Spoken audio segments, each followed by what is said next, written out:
오늘 우리가 나눌 하나님의 말씀은 에베소서 2장 5절부터 10절 말씀입니다. 하나님의 말씀을 봉독해 올리겠습니다. 허물로 죽은 우리를 그리스도와 함께 살리셨고 너희는 은혜로 구원을 받은 것이라.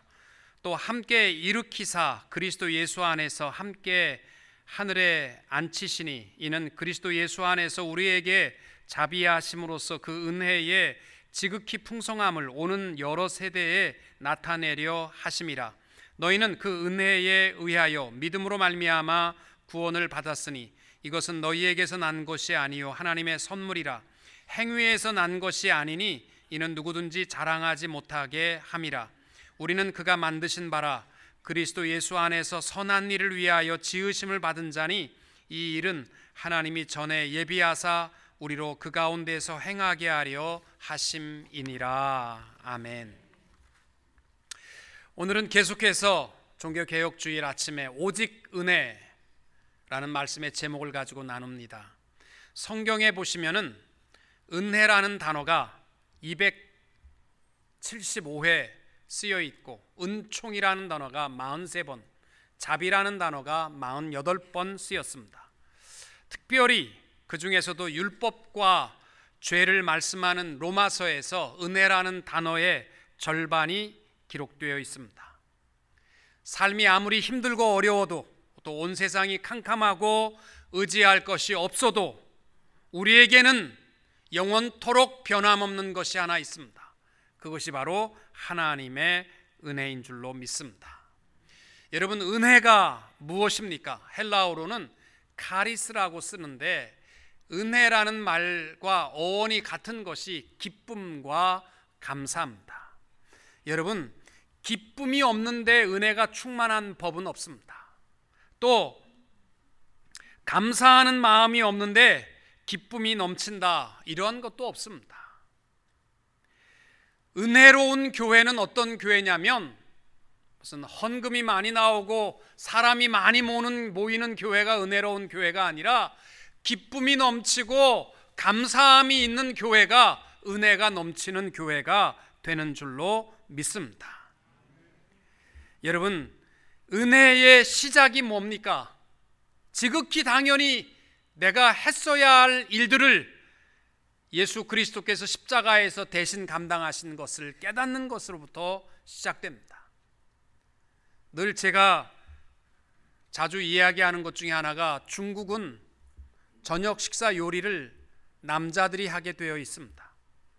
그래서 전통적으로 남자들이 직장에서 일할 때에 쉬는 시간이면 모여 앉아서 하는 말이 뭐냐면 오늘 저녁은 자기 집은 뭐 해 먹을 거야?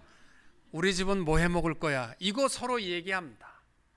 그리고 일이 마치게 되면 집으로 그냥 퇴근하는 게 아니라 시장으로 달려가서 장바구니에다가 오늘 요리할 것을 다 담고 집에 와서 열심히 손을 닦고 요리를 하면 여자들은 뭐하냐? 뻘겋게 매니큐어 바르고 테레비 보고 앉아 있습니다. 그리고 차려주는 밥을 먹으면서 그냥 먹는 아내가 하나도 없습니다. 다 이걸 반찬이라고 만들었냐고, 짜게 만들었다고, 이거를 이렇게 만들었냐고 잔소리만 많이 한다는 겁니다. 왜?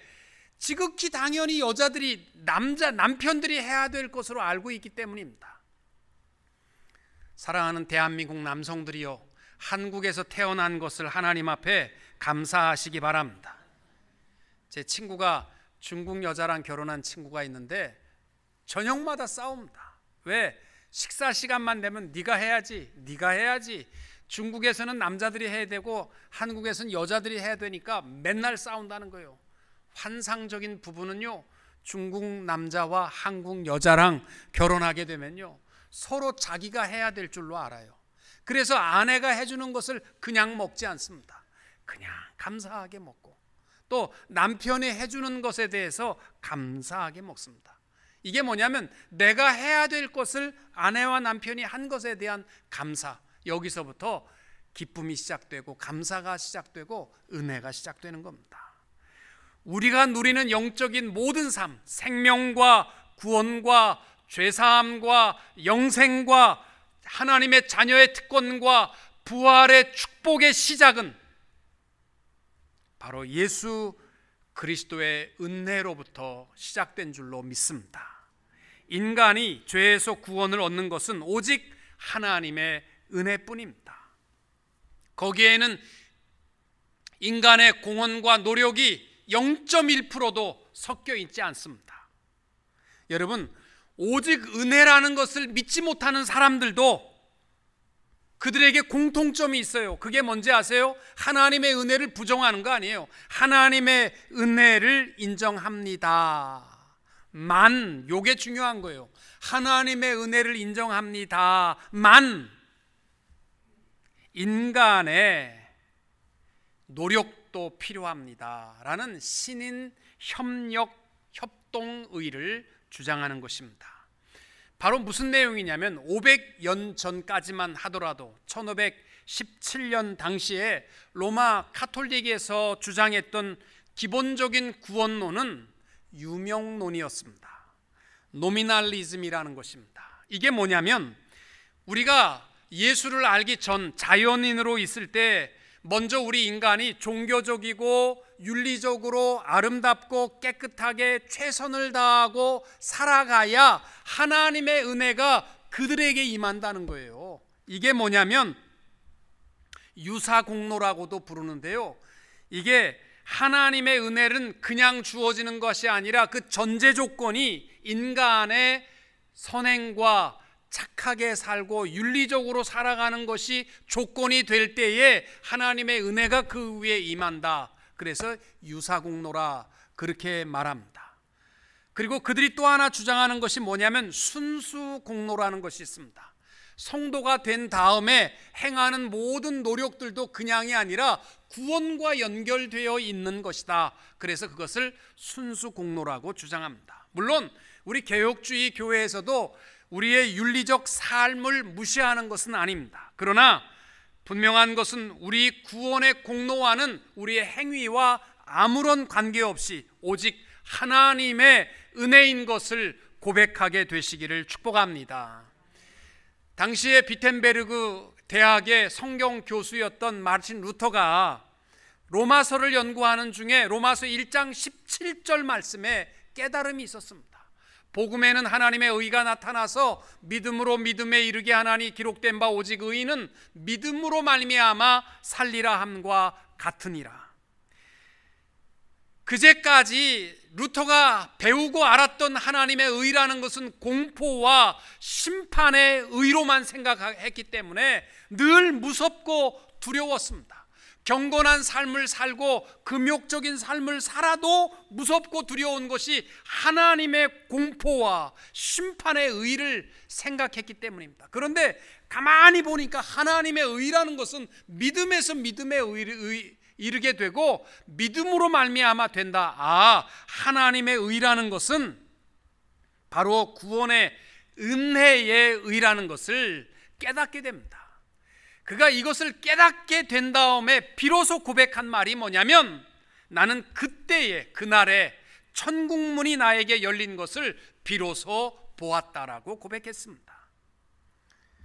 오늘 특별히 우리가 봉독한 에베소 2장 8절과 9절 말씀, 너희가 그 은혜에 의하여 믿음으로 말미암아 구원을 받았으니 이것이 너희에게서 난 것이 아니요 하나님의 선물이라. 종교 500주년을 맞이하며 우리 하나님 앞에 나와 예배하는 우리들 평생을 예수 믿으셨죠. 그리고 목사와 장로와 집사와 권사로 봉사하셨죠. 그러니까 내가 천국 갈 수 있다. 천만의 말씀입니다. 모든 공로는 다 내려놓으시고 오늘 하나님 앞에 예배하는 자들 한 사람 한 사람 오직 은혜입니다. 이렇게 고백할 수 있는 성도님들이 되시기를 축복합니다. 제일 먼저 무엇이 은혜 중에 은혜냐? 죄와 허물로 죽었던 자들이 살아난 것이 은혜 중에 은혜라는 사실입니다. 특별히 바울이 에베소서 1장에서 말씀하는 게 뭐냐면 하나님의 구원의 계획, 또 구원의 역사, 또 구원의 완성이 어떻게 이루어졌느냐에 대한 말씀을 하고 있습니다. 즉 다른 말로 하면 우리를 구원하시기 위해서 하나님의 입장에서 하신 일이 뭐냐? 첫째는 성부 하나님께서 창세전에 우리를 택하시고 우리를 예정하여 주셨다. 우리의 구원을 위해서 하나님은요, 우리 태어나기 전부터 우리를 예정하여 주신 줄로 믿으시기 바랍니다. 그 다음에 성자 예수님께서 하신 일이 뭐냐? 하나님의 이 구원의 완성을 위하여 이 땅 위에 오셔서 피 흘려 죽으심으로 속량 곧 죄사함을 이루셨다. 또 성령 하나님께서 우리가 아무리 예수님이 피 흘려 죽으셔도 십자가를 볼 수 없기 때문에 우리를 이끌어다가 구원의 보증이 되어주시고 이마에 너는 하나님의 것이라 도장을 찍어 주셨다라고 말씀합니다. 그러면 우리의 구원을 성부, 성자, 성령 하나님이 이루실 때에 내가 한 일은 뭐냐? 여러분이 한 일이 뭐냐? 그것이 에베소서 2장입니다.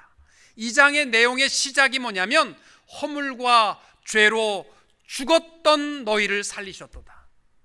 하나님이 구원하실 때 여러분은 뭐 하셨느냐? 죽었습니다.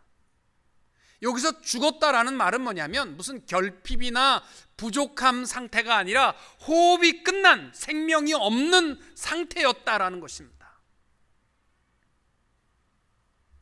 이해가 잘 안 되시죠?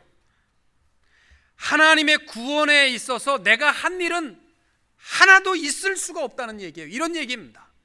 여러분, 바다에 빠진 시체들이 누워 있습니다. 거기에 밧줄을 내립니다. 그리고 바다에다 외칩니다. 여러분, 눈을 뜨십시오. 그리고 내 말을 잘 들으셔야 삽니다. 밧줄을 잡으세요. 얘기하면 그들이 잡습니까? 못 잡습니까? 못 잡아요. 왜? 죽었기 때문에. 우리의 상태가 바로 그거예요. 내가 똑똑해서 들었기 때문에 예수 믿고 잡았기 때문에 구원받았다? 천만에. 우리는 죄와 허물로 이미 죽었던 상태라는 것을 말씀합니다. 우리가 듣고 깨달을 수 있었던 것, 십자가를 붙들 수 있던 살아난 것은 뭐냐면 다 하나님의 은혜 외에는 해석할 길이 없다. 그래서 5절에서 다시 한번 반복해서 하는 말씀이 그거예요. 허물로 죽은 우리를 그리스도와 함께 살리셨고, 이해가 안 되니까 가로 열고 너희는 은혜로 살아난 것이니라. 믿으시기 바랍니다. 그러면 왜 하나님이 우리를 살리셨을까요? 살아난 다음에 우리가 왜 살리셨어요? 이 괴로운 인생 왜 살리셨어요? 살리신 이유는요, 우리 이뻐서 살린 거 아닙니다. 단 하나입니다. 하나님의 사랑입니다. 요한일서 4장 10절, 사랑은 여기 있으니 우리가 하나님을 사랑한 것이 아니요 하나님이 우리를 사랑하사 우리 죄를 속하기 위하여 화목 제물로 그 아들을 보내셨습니다. 또 로마서 5장 8절, 우리가 아직 죄인 되었을 때에 그리스도께서 우리를 위하여 죽으심으로 하나님께서 우리에게 대한 자기의 사랑을 확증하셨느니라. 사랑 외에는 해석할 길이 없습니다. 그러면 왜 하나님은 나를 택하시고 사랑하셔서 살려주셨어요? 한마디로 말하면 하나님의 은혜밖에 없습니다. 이건 계산도 안 되고 해설도 안 되고 해석도 안 됩니다. 은혜로 우리가 영원한 생명 가운데 살게 하사 우리가 복음을 듣고 십자가를 붙들고 구원에 이르게 된 줄로 믿으시기 바랍니다. 그러면 은혜로 우리가 지금도 살아가고 있음을 기억하시기 바랍니다. 우리의 믿음도 우리의 구원도 여러분이 오늘 하나님 앞에 예배하는 것도 은혜 위에 은혜인 줄로 믿습니다. 우리가 살아난 것도 은혜요, 지금 살아가는 것도 은혜요, 앞으로도 하나님의 은혜 가운데 거하게 될 줄로 믿으시기 바랍니다. 7절과 8절의 내용이 바로 그 내용입니다. 이는 그리스도 예수 안에서 우리에게 자비하심으로써 그 은혜의 지극히 풍성함을 오는 여러 세대에 나타내려 하심이라. 은혜는요, 영원토록 우리와 함께하는 것입니다. 성도들 가운데 어떤 분들은요, 미래에 대해서 불안해하는 사람들이 있어요. 목사님, 내가 예수 안에서 살아난 거 믿습니다. 그리고 지금도 은혜 가운데 거하고 살아가는 거 믿습니다. 그런데 행여나 내가 앞으로 사업이 망하고 돈 다 잃어버리고 건강도 잃어버리고 가족 식구들도 다 떠나고 나 홀로 남았고 병들어 아파 죽게 생겼을 때 하나님 원망하고 은혜는 무슨 은혜, 이렇게 되면 어떻게 되는 거예요? 내가 혹 치매에 걸려서 은혜는 무슨 은혜, 그러면 내가 어떻게 되는 거예요? 이것 때문에 걱정하는 분들이 있어요. 여러분 한번 생각해 보세요. 창세전에 우리의 이름을 부르시고 은혜를 베푸신 하나님입니다. 우리 요 삶, 요거 우리의 미래의 시간이 얼마나 될지 모르지만 요거를 못 지켜주시리라고 생각하십니까? 창세전에 우리의 이름을 부르신 하나님께서 지금도 은혜 가운데 살게 하시고 앞으로도 어떠한 여건 속에서도 우리를 은혜의 날개 아래 품어주실 줄로 믿으시기 바랍니다. 존 파이퍼 목사는 그것을 뭐라고 얘기했냐면 Grace of the Future라고 얘기했습니다. 장래의 은혜. 그 근거를 이렇게 얘기합니다. 신약 성경 보시면은 서신서가 21권인데 그 가운데 바울이 쓴 13권의 서신서를 보게 되면 모든 편지의 시작과 마지막이 똑같아요. 처음의 시작은 뭐냐면 하나님의 은혜가 너희에게 있을지어다. 영어로 보시면은 Grace and peace to you 이렇게 되어 있습니다. 그리고 편지의 맨 마지막 부분을 보시면은 하나같이 뭐라고 되어 있냐면 은혜가 너희에게 있을지어다. 우리말로는 똑같이 되어 있지만 영어를 보시면 이렇게 되어 있어요. Grace be with you.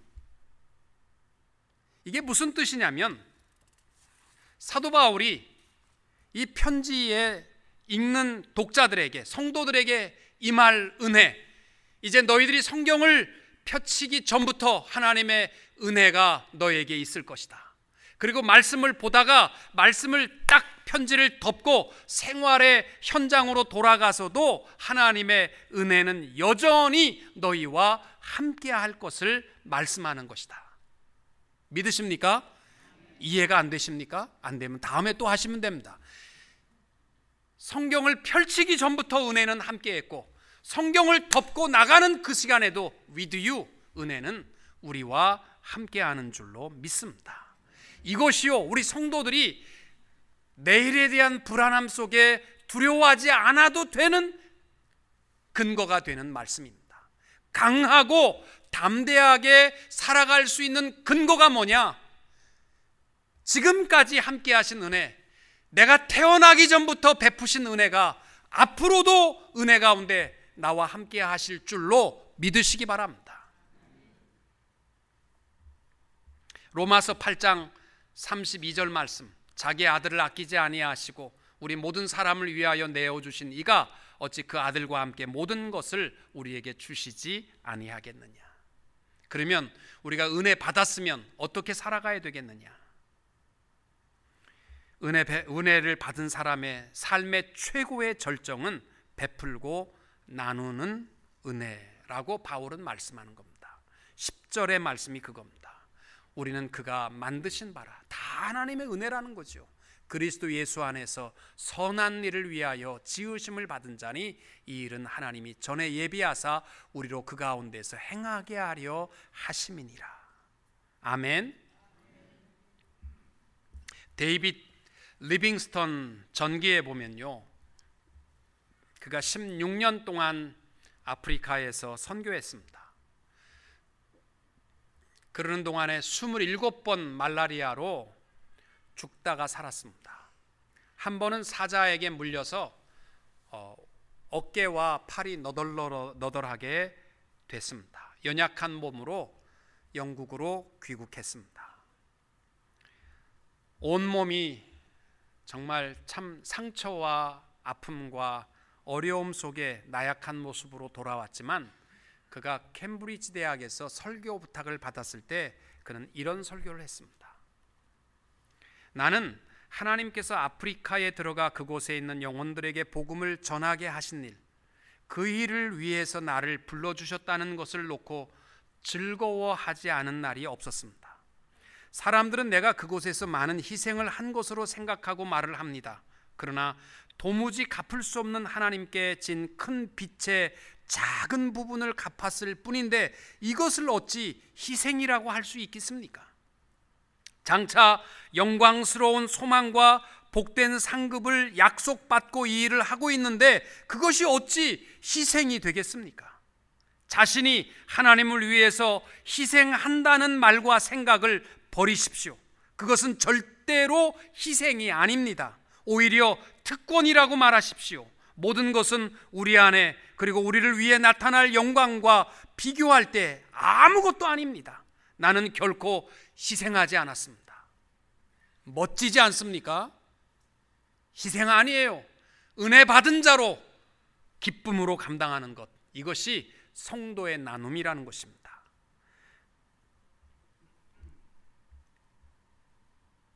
오늘 종교개혁 주일에 우리의 마음과 또 입술에 힘들고 어려운 불평과 미움은 없으십니까? 오늘 오직 하나님의 무한한 은혜를 깨닫고 우리의 인생을 다시 한번 리셋할 수 있길 바랍니다.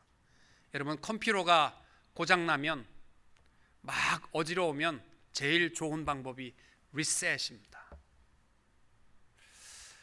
우리 하나님 앞에 우리의 불평과 미움과 또 억울함과 이 모든 것을 다 리셋을 하고 하나님 앞에 늘 감사함과 기쁨과 오직 은혜로 나아가는 성도님들이 다 되시기를 주님의 이름으로 축원합니다.